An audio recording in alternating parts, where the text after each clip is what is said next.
வணக்கம். நீங்கள் இணைந்திருப்பது வெற்றி டிவியின் பிரதான செய்திகளுடன். செய்திகள் வாசிப்பவர் லிசாலினி கமல்நாதன். முதலில் இன்றைய தலைப்புச் செய்திகள்.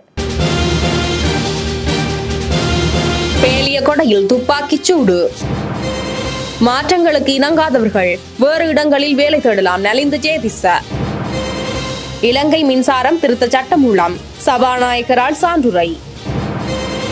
வீட்டு வசதிகளுக்கான நிதியுதவி தகுதியானோர் விபரம். தொடர்பான இலங்கை செய்திகள். பேலியகொடை ஞானரத்ன மாவட்ட பகுதியில் இன்று காலை துப்பாக்கிச் சூட்டு சம்பவம் ஒன்று இடம்பெற்றுள்ளது. அடையாளம் தெரியாத இருவரால் இந்த துப்பாக்கிச் சூடு நடத்தப்பட்டதாக தெரிவிக்கப்பட்டுள்ளது. பேலியகொடையில் மீன் வியாபாரத்தில் ஈடுபட்ட ஒருவர் மோட்டார் சைக்கிளில் சென்று கொண்டிருந்த போது அவரை இலக்கு வைத்து இந்த துப்பாக்கிச் சூடு நடத்தப்பட்டதாக தெரிவிக்கப்பட்டுள்ளது. துப்பாக்கிச் சூட்டில் காயமடைந்த நபர் வைத்தியசாலையில் அனுமதிக்கப்பட்டுள்ளார். மேலதிக நேர கொடுப்பனவு போதுமானதாக இல்லை அல்லது கைரேகை வருகை முறையை ஏற்க முடியாதவர்கள் வேறு இடங்களில் வேலை தேடலாம் என அமைச்சரும் அமைச்சரவை பேச்சாளருமான வைத்தியர் நலிந்து ஜெயதிச தெரிவித்துள்ளார். வாராந்த அமைச்சரவை தீர்மானங்களை அறிவிக்கும் ஊடக சந்திப்பிலேயே அவர் இவ்வாறு தெரிவித்துள்ளார். அஞ்சல் சேவையில் மேலதிக நேர கொடுப்பனவு கட்டமைப்பிலோ அல்லது கைரேகை வருகை முறையிலோ மேலும் மாற்றங்கள் எதுவும் செய்யப்படாது என்று மீண்டும் உறுதிப்படுத்தியுள்ளார்.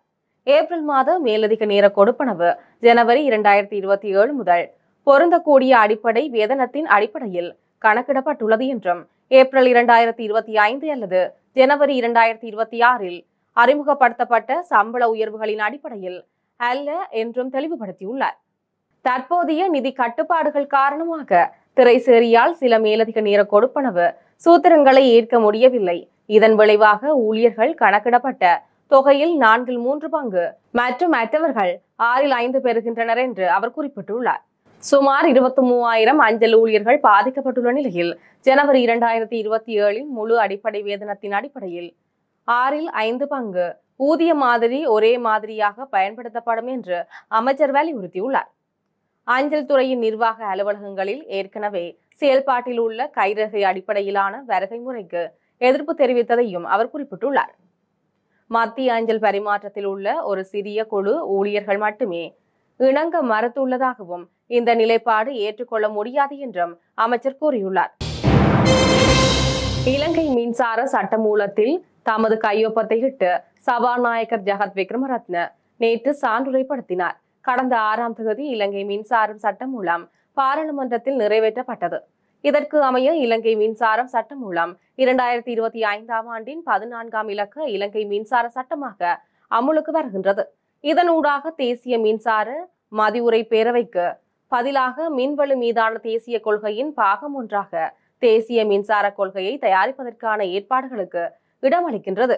அத்துடன் தொடர்ச்சியான விநியோகம், வினைத்திறனான மற்றும் செலவு சிக்கனமான மின்சார விநியோகம், பச்சை வீட்டு வாயுவின் வெளியேற்றத்தை குறைத்தல் மற்றும் புதுப்பிக்கத்தக்க வலசக்தியை ஊக்குவித்தல் போன்றவற்றை நோக்கமாக கொண்டு மொத்த விற்பனை மின்சார சந்தை என்பது தேசிய மின்சார சந்தை என்று மாற்றப்படுகின்றது. நிறுவனங்களிலிருந்து சமூகமயமாக்கப்படும் இளைஞர்களுக்கு நிதி உதவி வழங்கும் திட்டத்திற்கு அமைச்சரவை அனுமதி அளித்துள்ளது. சிறுவர் மேம்பாட்டு மத்திய நிலையத்தின் பராமரிப்பில் இருந்து சமூகமயமாக்கப்படும் மற்றும் திருமணத்தை எதிர்நோக்கும் இளைஞர்களுக்கு 1 மில்லியன் ரூபாய் நிதியுதவியை வழங்குவதற்காக 2025ஆம் ஆண்டு வரவு செலவு திட்ட முன்மொழிவில் 1000 மில்லியன் ரூபாய் ஒதுக்கப்பட்டுள்ளது. இதன் மூலம் அவர்கள் நிரந்தர மற்றும் பாதுகாப்பான வீட்டை கட்டம் கட்டமாகவும் முறையாகவும் கட்டியெழுப்ப தயாராக முடியும். இதற்காக மகளிர் மற்றும் சிறுவர் விவகார அமைச்சு, நன்னடத்தை மற்றும் சிறுவர் பராமரிப்பு சேவைகள் திணைக்களம், மாகாண நன்னடத்தை மற்றும் குழந்தை பராமரிப்பு சேவைகள் திணைக்களம், மாவட்ட செயலாளர்கள் மற்றும் பிரதேச செயலாளர்களை இணைத்து ஒரு திட்டத்தை செயல்படுத்த திட்டமிடப்பட்டுள்ளது. அதன்படி அடையாளம் காணப்பட்ட அளவுகோல்களின் அடிப்படையில் குறித்த குழுக்களைச் சேர்ந்தவர்களுக்கு நிதி உதவி வழங்குவதற்காக ஜனாதிபதியும் மகளிர் மற்றும் குழந்தைகள் விவகார அமைச்சரும் சமர்ப்பித்த கூட்டு முன்மொழிவுக்கு அமைச்சரவை ஒப்புதல் அளித்துள்ளது. கடந்த 10 ஆண்டுகளுக்குள் நிலையான மற்றும் பாதுகாப்பான வீடு இல்லாத 18 வயதை எட்டிய பிறகு நிறுவன பராமரிப்பில் இருந்து வெளியேறிய இளம் பெண்கள் மற்றும் இளைஞர்கள், திருமணமானவர்கள் அல்லது திருமணம் செய்ய விரும்புபவர்கள், 18 வயதிற்கு மேற்பட்ட இளைஞர்கள், குறிப்பாக பெண்கள் சரியான குடும்ப பின்னணி அல்லது வாழ்வாதாரம் இல்லாததால் இன்னும் சிறுவர் மேம்பாட்டு மையங்களில் தங்கியுள்ளவர்கள் ஆகியோருக்கு குறித்த நிதியுதவி வீட்டு திட்டம் வழங்கப்படும் என தெரிவித்துள்ளார்.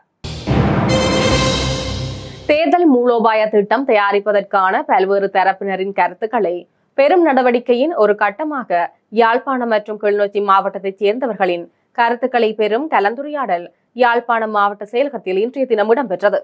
தேர்தல் ஆணையாளர் நாயகம் சமன் ஸ்ரீ ரத்நாயக்கவின் தலைமையில் குறித்த கலந்துரையாடல் இடம்பெற்றது. குறித்த கலந்துரையாடலில் தேர்தல் திணைக்களத்தின் திட்டமிடல் மற்றும் ஆராய்ச்சி பணிப்பாளர் சன்ன பி.டி. சில்வா, யாழ்ப்பாணம் மாவட்ட அரசாங்க அதிபர் எம். பிரதீபன், யாழ் மற்றும் கிளிநொச்சி மாவட்ட உதவி தேர்தல் ஆணையாளர்கள், இரு மாவட்டங்களையும் சேர்ந்த மாற்றுத்திறனாளிகள், உள்ளூராட்சி உறுப்பினர்கள், தேர்தல் தொடர்பான திணைக்களங்கள் மற்றும் நிறுவனங்களின் உத்தியோகத்தர்கள், ஊடகவியலாளர்கள் என பலரும் கலந்து கொண்டனர். எனவே அந்த பங்குதாரர்களுக்கு தேவையான அவசியமான விடயங்களையே இந்த தேர்தல் ஆணைக்குழு செயற்படுத்த வேண்டும்.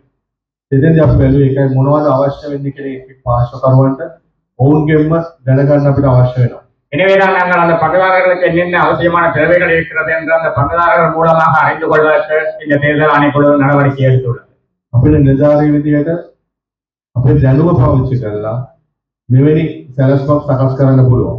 எங்களுக்கு நாங்கள் உத்தியோகர்கள் ரீதியிலே எங்களுடைய அறிவிப்பாயத்தை நாங்கள் இந்த திட்டத்தை தயாரித்துக் கொள்ள முடியும்.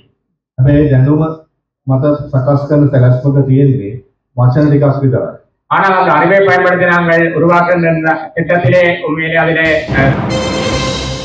தொடர்பான உலக செய்திகள்.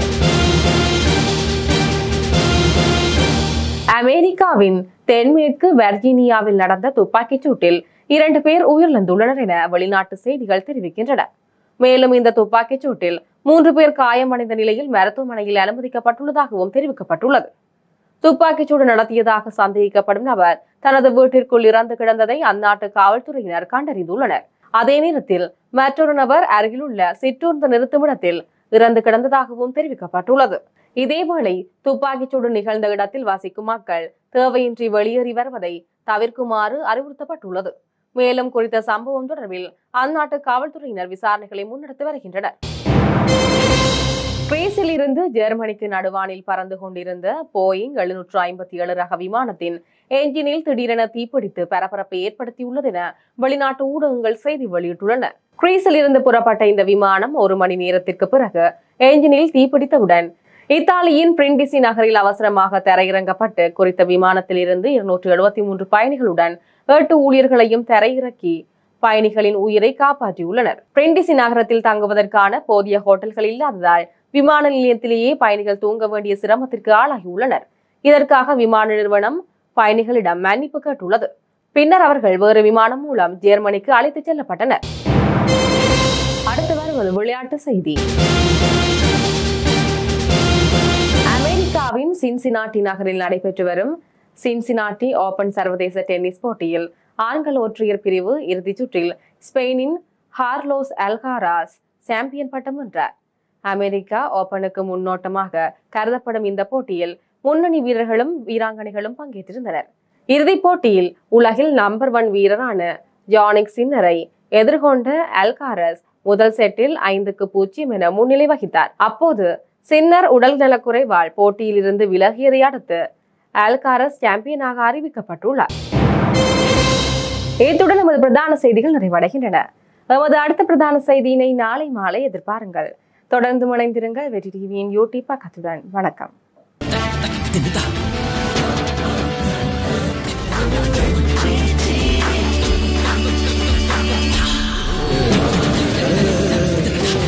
Kita